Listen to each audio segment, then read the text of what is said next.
চতুর্থীতে trolley তারকা আবির চট্টোপাধ্যায়ের হাতে উদ্বোধন হলো অশোকনগর সুরিত সংঘের ৭৫তম বর্ষের দুর্গাপুজোর। এবারের ভাবনা কোমল গান্ধার। গত বছর নিউ টাউন সার্বজনীন দুর্গাপুজো কমিটির এই থিম সাড়া ফেলে দিয়েছিল শহর তিলোত্তমায়। লক্ষাধিক দর্শনার্থীরা লাইন দিয়ে দেখেছিলেন সেই মণ্ডপ। ৩৬০ ডিগ্রি অ্যাঙ্গেলে গোটা প্যান্ডেলের ভিউ মন কেড়েছিল সকলের। এবার অশোকনগরে এই থিমের উদ্বোধনের দিনে ব্যাপক সাড়া লক্ষ্য করা গেল। অশোকনগরের মানুষকে অনেক ধন্যবাদ জানাবো, ওদের ভালোবাসার জন্য ধন্যবাদ জানাবো। এবং ৭৫ বছরে পড়লো সুরিত সংঘের পুজো। এটা নিজেরাই প্রমাণিত হয় যে বহু বছর ধরে ভালো কাজ ধারাবাহিকভাবে না করলে কিন্তু ৭৫ বছর ধরে পুজো হতে পারে না। আশা করব এই পুজো এবং এই আরও বড় হবে, আরও বেশি জনপ্রিয় হবে, আরও বেশি মানুষের ভিড় হবে। তাতে এখানকার ক্লাব মেম্বারদের পরিশ্রম বাড়বে, কিন্তু তারা হাসিমুখে পরিশ্রম করবেন বলেই আমার ধারণা। মানুষের ভালোবাসা এবং আশীর্বাদের জন্য অসংখ্য ধন্যবাদ। আর সকলে যেন ভালো থাকতে পারেন, এটাই আশা করি। এবছরে তাদের ভাবনা বিশেষ আকর্ষণীয় হওয়ায় বাড়তি ভিড় সামাল দিতে ইতিমধ্যে প্রস্তুতি নিয়েছে পুজো কমিটি।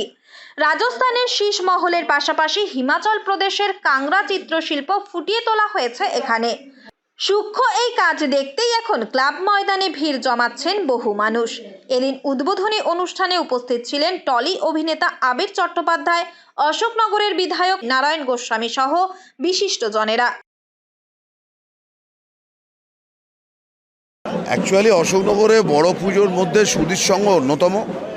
এবছর এরা বড় করে করেছে। এখানে বাপ্পা সহ কাউন্সিলর, আমাদের পৌরসভা, পুলিশ প্রশাসন, আবির এসছে। এটা একটা হই ব্যাপার।